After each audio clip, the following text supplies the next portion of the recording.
Hello, everybody, and welcome back to the channel. My name is Azalea Akari, and we are back with more Pokemon Masters League Season 5 content. So, this week, for week 6, we will be going against Sunwaffle and the Tuff Trubbish. Coming off of a nice win last week in our division, we go back to out of division play, where we will be going up against this team, and this pretty daunting team, to be honest. I will start with their OU picks. They have Glomora, Dragapult, and Mega Scizor. For UU, they have Keldeo, Salamence, and Hoopa Unbound. And RU, they have Tera Rhyperior with a Ground Water Fairy. So just like similar to my Rhydon, which is the same exact Terra picks, as it would make sense for a Pokemon that's in the same evolution line to use similar Terras. We have Arcanine and Crobat. For the NU and rest of Sunwaffle's picks, there is Whimsicott, Frostmoth, and Terra Heliolisk with Terra Electric, Water, and Fighting. And for my end, no changes, same teams. And that'll be the case for the rest of the season. So last week, I didn't make this clear because I was pretty exhausted after the battle, but last week locked me into playoffs as I successfully clinched my division with a currently 4-0 record. Next week will be my final divisional matchup, but we will obviously stay focused here. But yeah, I have successfully made playoffs, and from here, I'm guaranteed a bye into the second round of playoffs. So I will not be playing round one, which is fantastic. All right. And so I will actually go over what I think his threats are.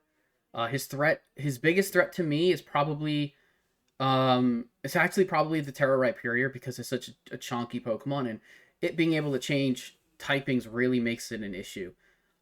Depending on the way that it is put defensively, if there's special bulk on this side, you can run Assault Vest and stuff if you just want to be an attacker. But this thing can get real scary really fast, so I'm pretty worried about Rhyperior. I suspect we'll see probably Dragapult, Glomora. I think we'll see the first three, Glomora plus Dragapult and Scizor. I think we'll see probably maybe Keldeo of any of the picks from the next three. I expect Rhyperior, and then one other pick. It could either be maybe from the UU, could be like a Hoopa, like I guess Hoopa Immense, and then from there, I'm not really sure. So, but I have planned for a lot of different things. So I will now go over the team that I will be bringing for the week. All right. And this week, this is the squad that I will be bringing. I will go from the top left down the left column and then back to the right, top right, and down the column. So we're going to start with our Victini this week. I haven't named my Pokemon yet, but they will be the usual names. It will be Victini the Victini, wearing boots this week. Ability Victory Star. We're going to go the classic boots and just 4 physical attacks. V-Create, Bolt Strike, U-Turn, and then this week I'm going to bring Flame Charge as a move, because he has a bunch of 100 speed Pokemon that I would like to get over with Victini. So I'm very excited to bring Victini again. And yeah, it's gonna be a pretty nice check to some of his Pokemon. And next up we have Zapdos.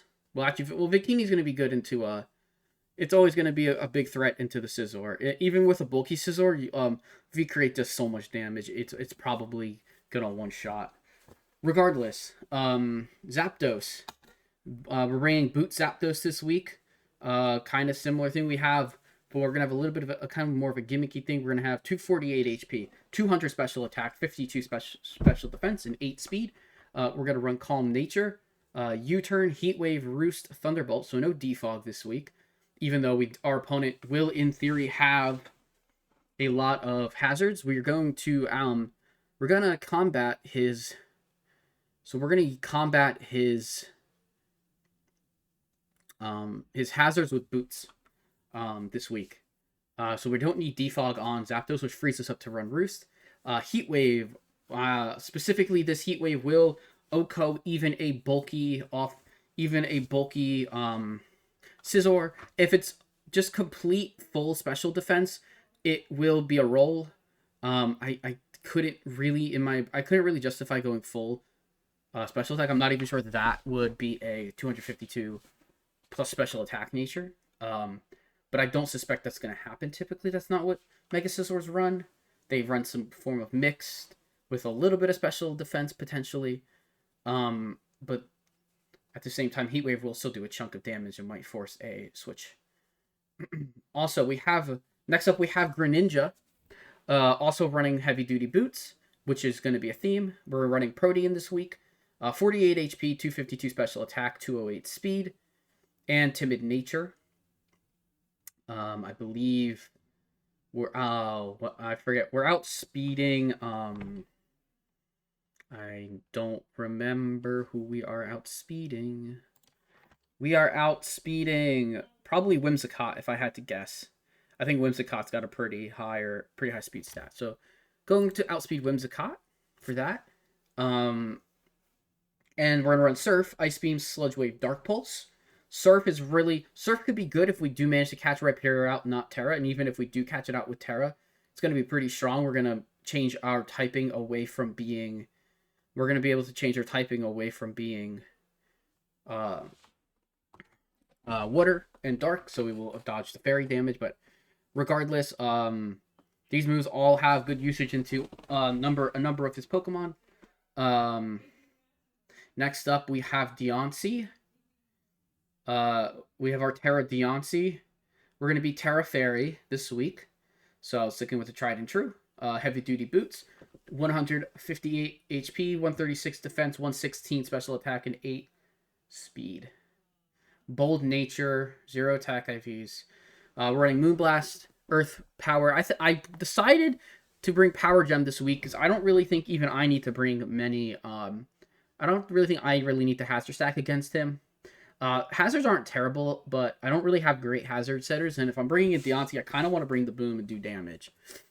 And next up is Latios. It will be the usual De La Soul. We've got Choice Scarf Latios this week with 16 HP, 252 attack, 240 speed to outspeed the next Pokemon below it. We have Lopunny next. Oh yeah, I'm sorry, I forgot the moves. Dragon Pulse this week. Dragon Pulse, because it doesn't matter, because Draco Meteor and Dragon Pulse both OHKO, Frail, Salamences, and Frail Dragon Bolts. If they are bulkier, okay, fine. I guess we might be taking a risk, but I have to take that risk. And Choice Scarf is great because Choice Scarf. Oh, I'm sorry. I am Choice Scarf 240 to outspeed Choice to get around Choice Scarf Keldeo.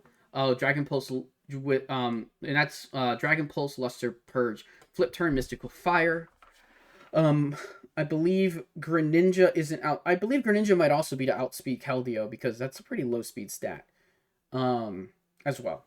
We don't really have anything specifically to hit Keldeo super hard, but just keeping ahead of its speed stat is always good. And next up we have Lopunny. We have our Mega Lopunny this week.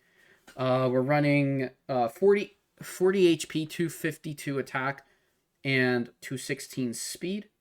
With our Jolly Nature, we have Close Combat, Triple Axle, Facade, and U-Turn Facade. This is because our opponent has a Glimmora. And if Glimmora manages to get Toxic Spikes down, well, if you poison a Pokemon with Facade, instead of it harming, it will actually double the damage of Facade, and doubling the damage of Facade of a poisoned normal type will make Facade do a whole lot of damage. I took off Return this week, and I added Close Combat. I took off Return for Facade, and we're running Close Combat because it's a pretty free click into most of his team besides Dragapult. Actually, it would still hit Dragapult. It might not be it will just do neutral damage though, but it'll do damage nonetheless, probably a lot because it's Mega Lopunny and it does a lot of damage. So yes, that is my team for the week. I am expecting, like I said, probably all three of his OUs. I'm expecting pretty much all of his. I'm expecting Keldeo at least, because I think most water Pokemon look really good into my team most of the time because I have a lot of Pokemon weak to water. But we have two of them that can change typings, so that's really nice. And yeah, I expect this week to be pretty fruitful. I think Latios is going to be a star this week. I'm looking forward to seeing how it plays out. And I will be back once the match has been played with the replay, and we can review it.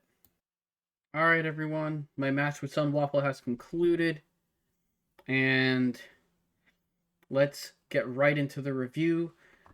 Starting with the team that he brought from the screen, he has his Tera Rhyperior, which I expected. He had Glimmora. He brought Whimsicott, Salamence, Hoopa Unbound, and Mega Scizor. I was not so much expecting the Whimsicott. I was expecting Scizor, Rhyperior, and Glimmora, and I was kind of 50-50 on whether we'd see Salamence or Dragapult. And I thought Dragapult's quite good into my team because it's so fast. He must have just assumed that something's going to have a Scarf to beat it, which, yeah, he's correct. But he may have thought it was maybe like something like Gren that was going to have the Scarf. But anyways, let's get right into it with the replay. So my goal leading into this is just lead Latios. If we see Rhyperior, we flip turn out, and we switch into Deontay on the incoming, probably on the incoming Tera Fairy Tera Blast, and then we go from there. And so let's see what happens. And if it's anything else, we probably stay in and we click some move. So it is indeed Glimmora versus Latios. So the plan with this is to just click Luster Purge, and because they're just gonna click rocks, and they're not gonna. They're just gonna click rocks, and they're definitely a sash lead. So this point, I was just kind of like, yeah, I mean, the facade on the Lopunny's not great, but the rest of the set's really okay. So we'll be okay with what we have on Lopunny. But anyways, Luster Purge comes out. It is indeed the sash. We get this Spadef drop, the most unnecessary Spadef drop of all time. But we do get the first KO with Latios. Hoopa comes out, and I immediately know that I can't really do any damage to it, so I have to switch. And the best switch is probably into Diancie here, because we can come back with damage ourselves. Well, Tera Fairy Moonblast does a lot of damage, is why. When my opponent reads that, sends out his Scizor. I do Tera Fairy Moonblast. I do 31%. Which puts me obviously very much in Mystical Fire. I thought about clicking Mystical Fire. If I think like this was like a pretty potential crucial turn where like now I'm staring down a very scary Mega Scizor, and I think a Bullet Punch does a lot of damage, and I'm kind of expecting Bullet Punch just to get some damage down because I'm sending in a Mystical Fire. However, speed-wise, Scizor is faster. Scizor is typically always faster than Deontay, and I don't have a ton of speed investment, so I know I'm going to have to eat some move. Whether it's just a Bullet Punch just to get the damage in because it's the only steel move on the kit, or whatever. But I'm going to have to take some damage. What I absolutely was not expecting was what happened here, which was Iron Head. Not only Iron Head, but boop, I got flinched. So from here, I'm just like, oh, I'm absolutely screwed. I am slower. I cannot survive. But I can't really let Deontay go down, because Deontay's really good later in the game. And I know it's fat, and like it's likely going to be needed at some point, so I do switch out. I switch to Zapdos. on a Bullet Punch that I thought was coming in. I was like, yeah, it's probably Bullet Punch to make sure I can't hit. He switches Rhyperior in on the Heat Wave that misses. I did think about clicking U-turn. I thought about clicking U-turn here, but I didn't really have a great reason. I didn't really have a good U-turn or anything there, so I just did it here then, and then I sacked Deontay into Tera Blast. So Deontay came back in the next turn or two later and to get sacked because there's nothing else for it to really do. I bring in my Greninja with Sludge Wave to just to just get some damage down. It's like, if it's not solid rock, then this OHKOs. This is like so strong into it.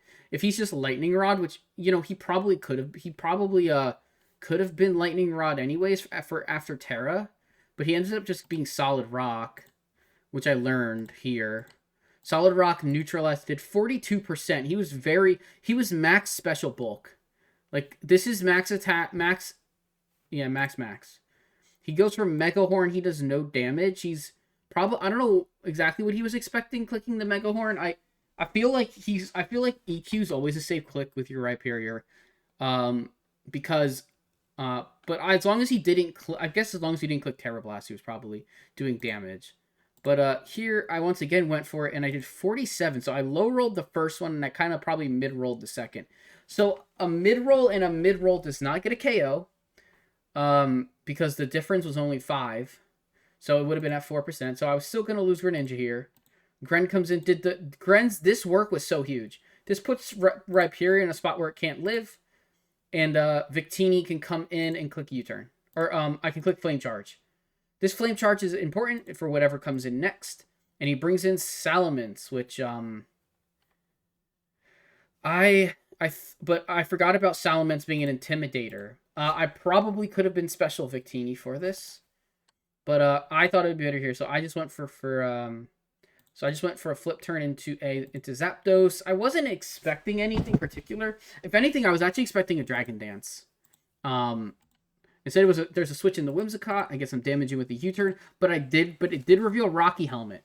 So now I go to Victini, and I know I'm clicking V-Create, and I'm just clicking V-Create to get the KO, and that's all I'm doing. I get hit by Stun Spore, which is super unfortunate. Luckily, I don't get full parried. Full parry would have been really bad because then I would have been slower on my. I was already regularly slow, but so I take a little chip. Hoopa Unbound comes in, and I'm thinking, okay, what's my next call? You know, am I going? You know, what am I bringing in into Hoopa? Because I don't really have that much for Hoopa. And I kind of prepped around it not being very good for the matchup, and then because like I had some Pokemon in my roster that would have absolutely destroyed this thing, but unfortunately that's not the case. That's what brought that it was actually brought this match, and I'm slower, so I have to bring Zapdos in, and I get crit Psy-Shocked. Now, granted, I'm not very bulky on the physical side. But I'm also bulky enough where that will never KO. So this mattered. It was probably doing in the 40s. But then I could have clicked Roost in front of it. And that would have been fine. Next turn, and I would have healed a lot. That's what I was hoping. I was hoping to bring this in and then heal the next turn. But instead it goes down, and now I'm just like, okay, how do I beat this? It's like, well, the best way I can beat this is to just make sure I'm getting a U-turn off on it. U-turn is 4x effective, and if he's not very bulky, then it might KO, and if not, then I'm getting so much damage in that I'm probably sacking Victini because it's paralyzed. But then I noticed Mega Lopunny did enough. So this is a KO, and now I get to see. So now I bring in Victini because I need to keep Latios in the mech. Now, granted, in hindsight, this wasn't great.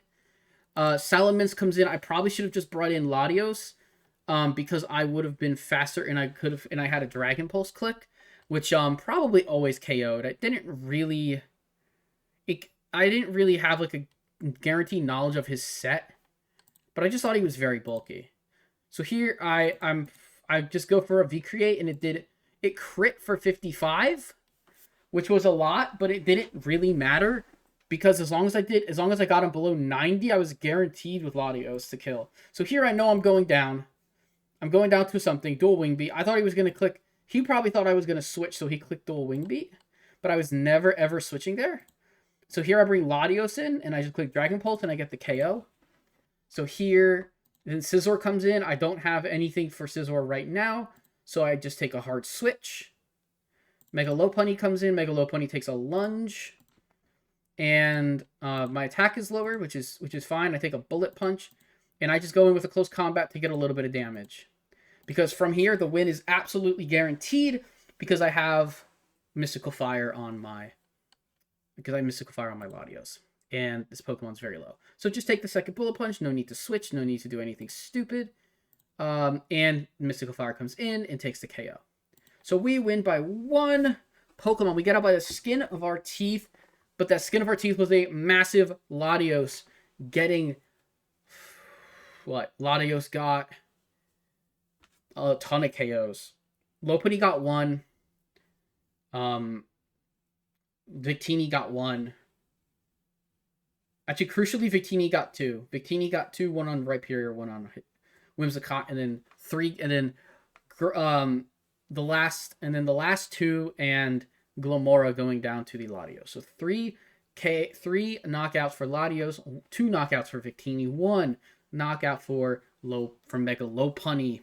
Mega Lopunny's coming in pretty nicely as like just a fast option to try and take some kills.